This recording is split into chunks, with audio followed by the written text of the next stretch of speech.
Olá, você está no canal Escatologia Fácil, eu sou Israel. Nosso compromisso aqui é com a verdade. Nós não temos outro compromisso. Não temos alianças com a mentira, nem com sofismas. Não temos alianças com meias-verdades ou com jargões ou com ideais ou princípios outros que não estejam na palavra do Senhor. Nosso compromisso é com a verdade, a nossa aliança é com a verdade, nós estamos atrelados a ela e queremos pagar o preço necessário para falar a verdade. Seja bem-vindo a este canal.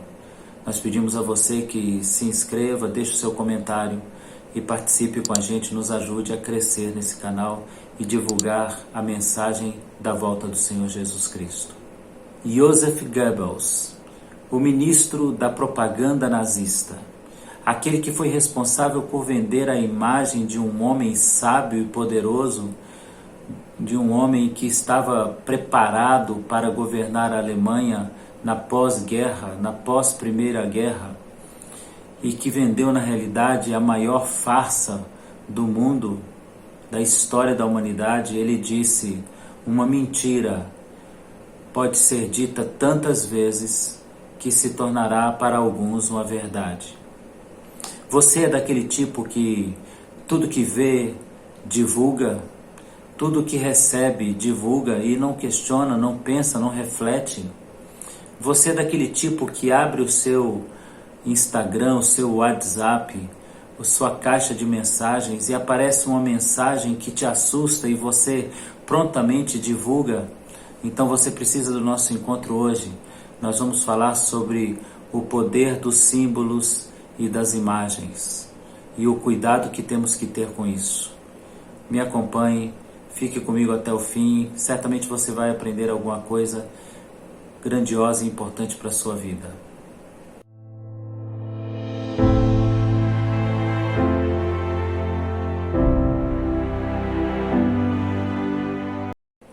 Como eu disse aqui, pessoal, nosso compromisso é com a verdade. A pior coisa que pode acontecer a alguém que fala a verdade é ser reputado por um mentiroso, um enganador. É ser reputado como alguém que está buscando subterfúgios para levar pessoas para um caminho perigoso. Existem métodos que fazem isso. Existem pessoas que colocam a chamada mensagem subliminar. E a mensagem subliminar, nós vamos falar um pouco dela.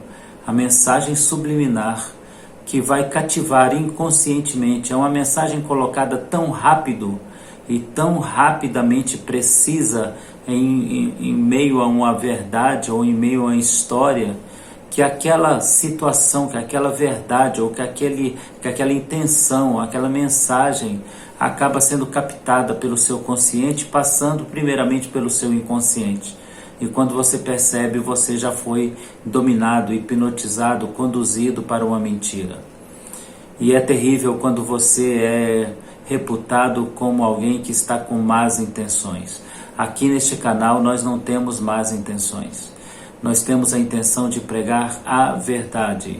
Aqui você pode ter certeza, este canal tem uma intenção e você pode descansar ao ouvir as coisas ditas aqui. Porque nós temos a única vontade de falar a verdade. Este canal não nasceu para outro propósito, senão para divulgar a verdade. A vocação deste canal não é fazer número de pessoas. A vocação deste canal é divulgar a verdade sempre. E como eu dizia, você é dessas pessoas que recebe no seu WhatsApp uma mensagem e logo espalha? Nós estamos sendo bombardeados por isso agora, recentemente, porque no mês de novembro, em frente à ONU, em frente à Praça das Nações Unidas, foi colocado uma imagem, um alehibre. Uma imagem foi colocada com o símbolo da paz mundial, como símbolo da paz e da unidade mundial. Inaugurada recentemente, ela foi também presenteada pelo México para as Nações Unidas, que resolveram trocar o símbolo da pomba para o símbolo de um animal feroz e com asas. O que isso significa? O que isso representa? o que isso realmente diz. Antes de nós tratarmos diretamente desse assunto, nós queremos abordar um pouco o significado do termo símbolo e imagem. O que é um símbolo?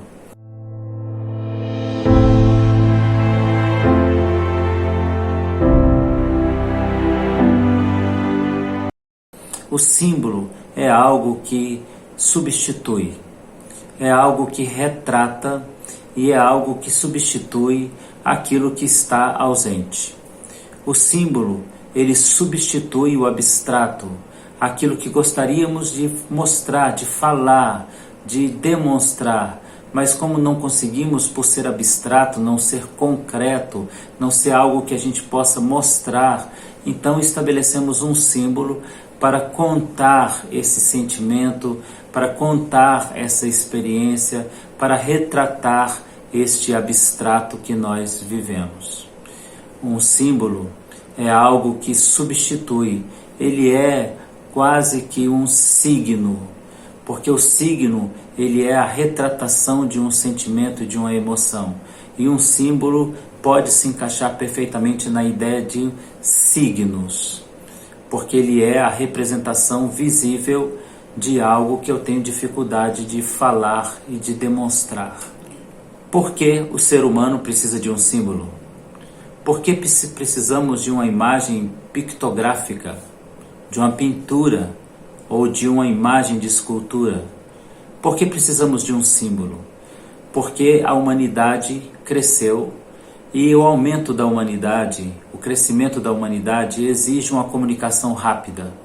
E muitas vezes as palavras não conseguem alcançar essa comunicação rápida.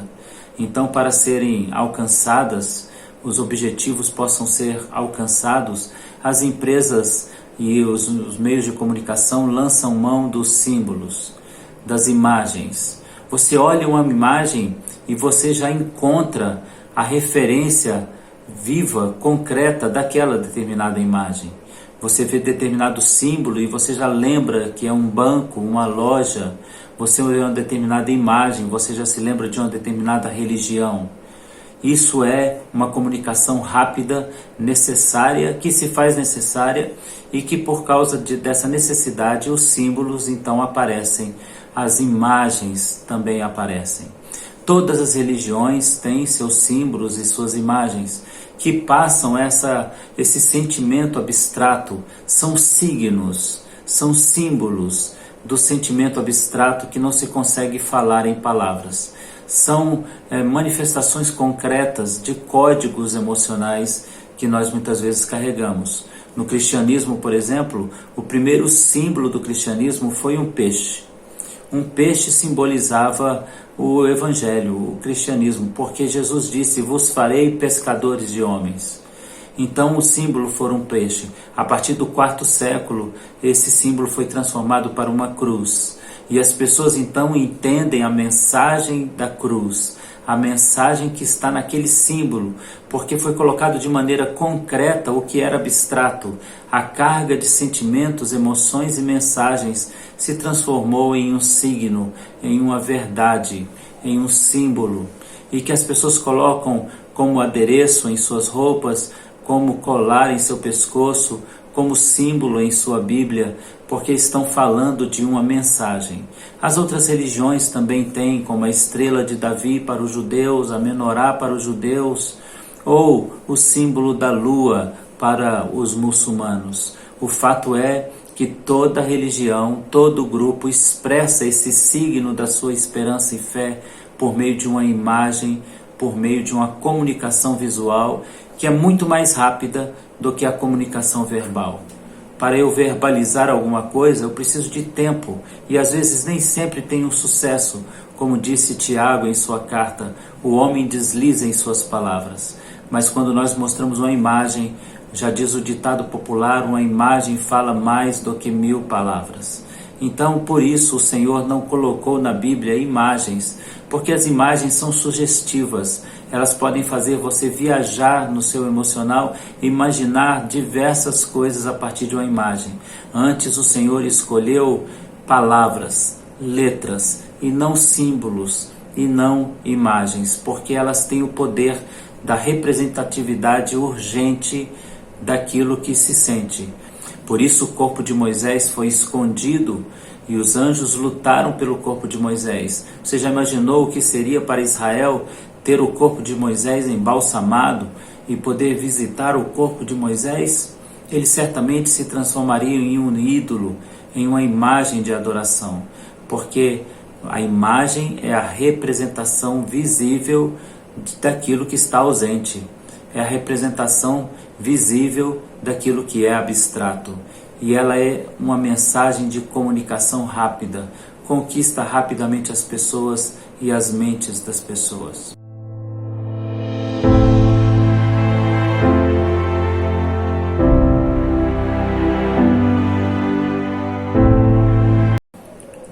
Qual é o valor de uma imagem? O valor de uma imagem está muito ligado ao valor que a pessoa coloca, conscientemente ou inconscientemente.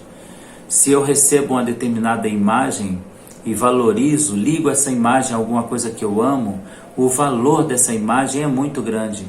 Mas se essa imagem não representa nada para mim e na minha consciência não diz nada, ela não tem valor algum. Mas o poder da imagem, o poder do símbolo está atrelado ao que ele representa, ao que ele fala para mim, ao que ele diz para mim.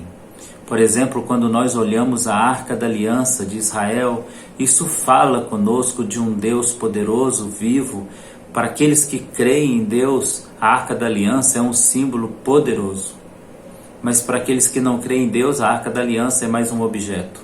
Então o poder, o valor de um símbolo está na consciência ou na inconsciência que a pessoa deposita de valor naquilo que está sendo demonstrado ou visto. Quanto mais perfeita for a expressão da imagem, daquilo que está no coração, a expressão do símbolo, mais poder aquilo tem sobre nossa consciência, mais inconscientemente nós nos rendemos a esta imagem ou a este símbolo.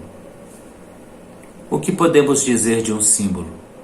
Um símbolo é uma expressão substitutiva daquilo que eu sinto.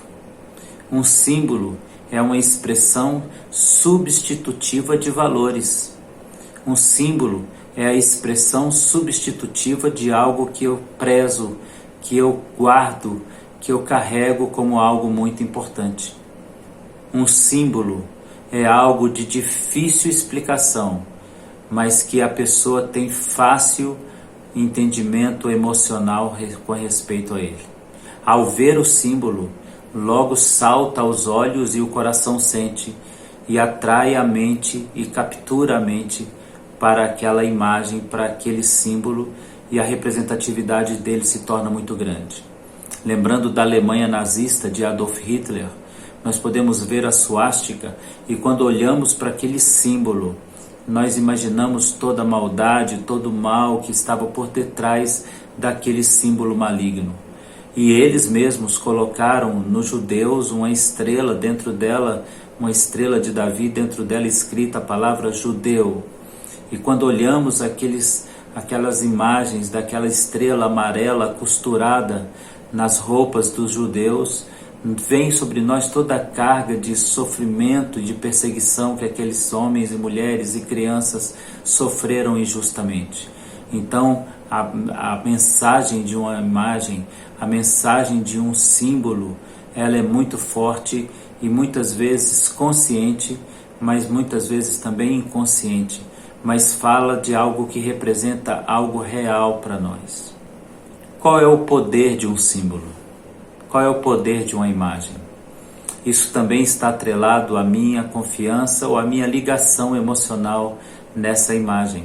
Se a imagem representa o que eu sinto, então o poder dela é muito grande. Muitas pessoas colocam naquilo que veem a sua esperança. Então o crucifixo pode ter poder para alguma pessoa. O poder pode ser consciente ou inconsciente. Mas o poder está muito atrelado ao valor que eu dei àquilo, a como aquilo me representa de alguma forma, a como aquilo está ligado a mim de alguma forma. Porque os símbolos ajudam a compreender aquilo que eu não consigo falar e aquilo que eu não consigo me expressar. Por isso a palavra de Deus fala do perigo dos símbolos e das imagens e de ter símbolos e imagens. Por isso o Senhor não revelou as Escrituras por meio de símbolos e imagens, mas por meio de palavras. Porque um símbolo, uma imagem, pode ter várias palavras. Uma imagem fala mais do que 1000 palavras. Se o Senhor colocasse na Bíblia várias imagens, nós teríamos muitas ideias com respeito à verdade. Mas o Senhor colocou escrita a verdade para que não coubessem tantas interpretações loucas e desvanecidas a respeito daquilo que Ele disse. Porque o que Ele disse está dito. Se Ele tivesse colocado uma imagem, você teria o direito de interpretar o que quisesse dessa imagem. A imagem é a representação do abstrato do meu sentimento, é um signo, tem o poder que eu atribuo a ela, tem a força que eu atribuo a ela, tem a glória que eu atribuo a ela. Por isso a palavra de Deus condena as imagens e condena as imagens de escultura e os símbolos também. Muitos símbolos estão condenados na Bíblia e nós deveríamos nos abrir mão deles, nos abster de usá-los. O poder de uma imagem e de um símbolo é tão forte que pode cativar pessoas e conduzi-las à condenação eterna. Pode desvirtuar o coração da pessoa para uma condenação eterna.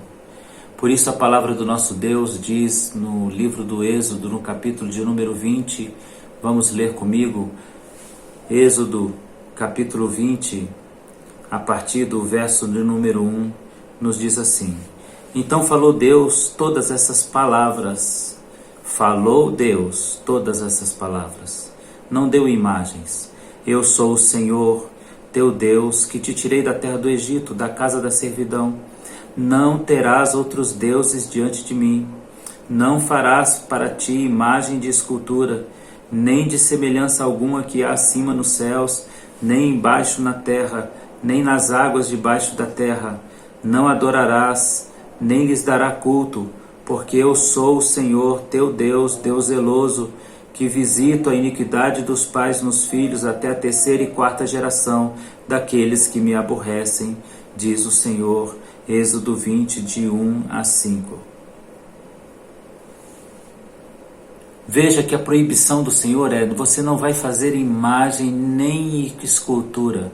A proibição do Senhor não é apenas criar uma escultura para adoração, mas é não fazer nenhuma imagem. Porque se você gera uma imagem, você vai gerar a ideia, o seu inconsciente vai viajar em várias possibilidades. Então o Senhor diz: você não vai fazer isso, porque se você fizer isso, você estará criando deuses dentro de você. Deuses que eu repreendo, deuses que eu rejeito, Deus que eu não aceito. Eu sou o único Deus, invisível, mas real, e eu não aceito imagens e esculturas.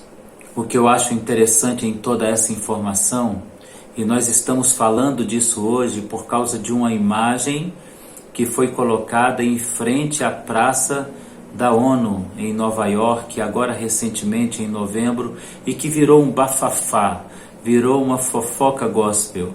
E as pessoas começam a mandar imagens e dizendo: a imagem da besta do Apocalipse já foi colocada, glória a Deus, o Senhor está voltando. As pessoas já espalham a imagem como se fora esta imagem, a imagem da besta do livro de Apocalipse no capítulo 13. Não é a imagem da besta, não é, mas nós precisamos compreender o que ela significa. A imagem, ela tem um poder que eu já disse, que ela é muito inconsciente. Ela é a revelação de algo que está guardado e que a gente não consegue falar. Falamos aqui que o Senhor proibiu o seu povo de fazer imagens e esculturas. Você imaginou o corpo de Moisés sendo cuidado pelo povo de Israel, embalsamado, guardado? Que seria o corpo de Moisés ou de qualquer outro líder da igreja que pudesse ser guardado ou visitado? Há em Israel vários túmulos de patriarcas e eles se tornam lugares de peregrinação. Imagine você o corpo de uma autoridade como Moisés, o corpo de uma autoridade como de Elias, o corpo como a autoridade do Messias. Isso faria um estrago na mente e no comportamento de muitas pessoas. Mas nós sabemos que isso nasce de dentro da pessoa. Então a imagem, a escultura, ela é o retrato daquilo que eu estou tentando dizer, daquilo que eu estou tentando falar, do abstrato que está em meu coração e que eu não consigo expressar. Olha como isso é verdadeiro. O povo de Israel foi proibido de fazer imagens, mas fizeram. E o que eu acho interessante é que no capítulo 32 de Êxodo, quando Moisés desce com Josué do monte, ele encontra um alvoroço em torno de uma imagem, de uma escultura, de uma escultura que era muito bem conhecida, porque era uma escultura de um Deus que existia no Egito, de um Deus que o povo conheceu no Egito. Então, alguns egípcios, possivelmente, que estavam entre os judeus, eles estavam ali instigando o povo a buscar um Deus substituto para o Deus de Moisés, um Deus que eles pudessem ver.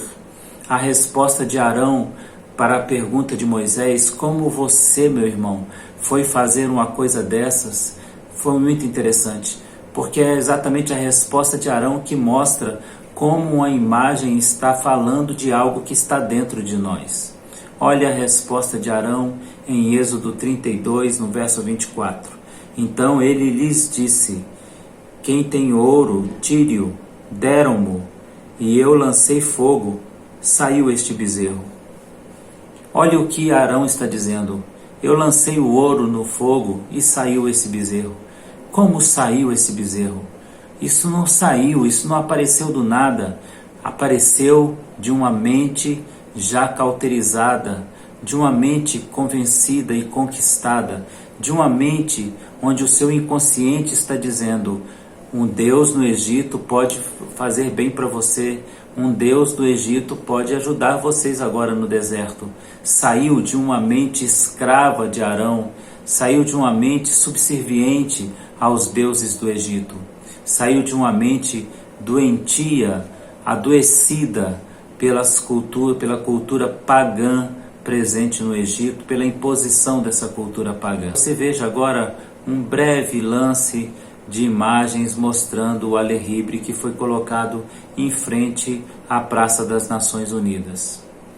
Um alexandre é uma arte feita por artífices, por artesãos mexicanos, que remete à ideia de entidades que são misturadas, de animais que são misturados e coloridos, e esses animais, de diversas formas, tentam primeiro trazer uma ideia de alegria, mas eles também aparecem na cultura mexicana como os responsáveis por levar as almas dos mortos até o seu lugar. Então fui presenteado à ONU e foi colocado em frente à Praça das Nações Unidas, do Prédio Internacional das Nações Unidas em Nova York, um alexandre com uma forma de um tigre, de um leopardo, com dentes de leão, com garras e patas de um urso e com asas de uma águia, que se parece muito à leitura que faremos daqui a pouco de Apocalipse. As pessoas, alguns, já até veem a possibilidade de adorar essa imagem, e foi dito que ela seria agora a imagem da Internacional da Paz para o ano de 2021 e 2022. Tiraram o símbolo da pomba, a pomba que trazia em seu bico um galho, e trocaram pela imagem de um tigre. O que isso representa? Isso representa tirar uma imagem bíblica que simboliza a paz e colocar uma imagem bíblica que simboliza a presença da besta, do anticristo, do espírito do anticristo. A pomba com um galho no seu bico é a representatividade da história de Noé. Nos dias de Noé, Noé precisava saber se as águas haviam baixado, e ele soltou primeiro um corvo, que é um animal de rapina, que é um animal carniceiro daquela região, e esse corvo não voltou. Ele ficou pousando entre as carcaças dos animais mortos ele achou aquilo que ele precisava para sobreviver e ele então não volta para a arca. A figura da arca é a figura da santificação, é a figura do caminho ou do lugar que salva.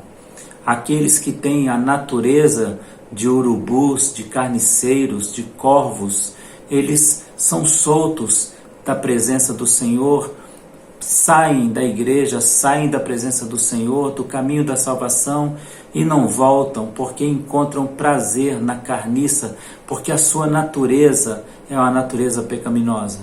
Mas a pomba, ela foi solta, não achando onde pousar os seus pés, porque ela não era carniceira, não achando uma árvore, ela volta. E Noé solta novamente, até que em um momento ela volta com um galho em seu bico. Então nós encontramos no símbolo da pomba a imagem da paz, da segurança encontrada por Noé, mais 7 pessoas, 8 almas no total, que encontraram agora um lugar de descanso, um lugar de paz. Ela passa a ser a mensageira da paz, aquela que traz a mensagem da paz. Mas quando Jesus é batizado nas águas, também o Espírito Santo assume a forma corpórea de pomba e pousa sobre Jesus. É o Espírito Santo de Deus o único que pode dar paz. Mas a ONU substituiu esse símbolo por um símbolo de ira, de ódio, de horror, de terror, de violência, e disse que isso é o símbolo da paz. Os nossos líderes estão distraídos como o mundo está distraído, não percebendo que o inimigo está plantando informações e nós estamos sendo distraídos e já aceitamos toda a carga de informações. Porque os símbolos estão se comunicando conosco e os nossos valores estão distorcidos, então o símbolo acaba falando por nós. E eu vejo essas imagens das pessoas olhando e tirando fotos e fotografando famílias em frente a essa estátua. Eu fico imaginando como nós estamos cegos em não perceber que este não é o símbolo da besta, mas é um símbolo que fala de misticismo e que fala de algo que se parece com a mensagem do anticristo. E se parece com a mensagem do anticristo, deveríamos ter olhares espirituais, visão espiritual para poder entender isso. Visão espiritual que não temos, porque estamos vivendo a carta da igreja de Laodiceia, que primeiro representa uma igreja real, depois representam a qualidade de crente que está dentro da igreja e representam a fase da igreja. E nós estamos na fase da igreja Laodiceia, onde o Senhor diz: aconselho-te que compre colírios para os teus olhos, para que vejas. A igreja simplesmente é cega e não vê aquilo que está diante dos seus olhos. Este símbolo não é o símbolo do anticristo, mas é um símbolo que está treinando o mundo para aceitar o anticristo.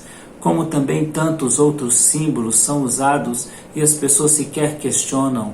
Nos Estados Unidos há uma imagem de um demônio que tem crianças aos seus pés e ninguém questiona. Estamos todos distraídos como nos dias de Noé, comemos, bebemos e vendemos, nos damos em casamento, casamos e levamos a vida como se nada estivesse acontecido. A palavra-chave aí é distração. Estamos todos distraídos, estamos todos olhando para vários lugares e deixando de olhar para o lugar essencial, que é o lugar da mensagem, que é a palavra do Senhor. O alehibre poderia ser um outro animal, mas foi escolhido um animal que se encaixa na palavra de Apocalipse, que diz exatamente assim em Apocalipse 13, no versículo 2, que se parece muito com a imagem. Eu vou colocar agora para vocês as duas imagens lado a lado, aquela que os cristãos vêm tentando transformar em uma figura representativa da profecia ao lado do alehibre, e você vai ver como elas se parecem. Diz assim a palavra de Deus em Apocalipse 13, no versículo 2. A besta que vi era semelhante a um leopardo, e isso concorda com a imagem que está em frente à ONU. Os seus pés como os de urso, a sua boca como de leão. O dragão deu-lhe o seu poder, o seu trono e grande poderio. As duas imagens se parecem e se discordam entre si, porque a palavra de Deus vai dizer que a imagem da besta tem cabeças e tem chifres. E essas cabeças e chifres não aparecem nesse alexíbre. Então o alexíbre não é a imagem da besta, mas é a mensagem subliminar. É a mensagem que está escondendo algo, que está escondendo o que está no coração dos homens.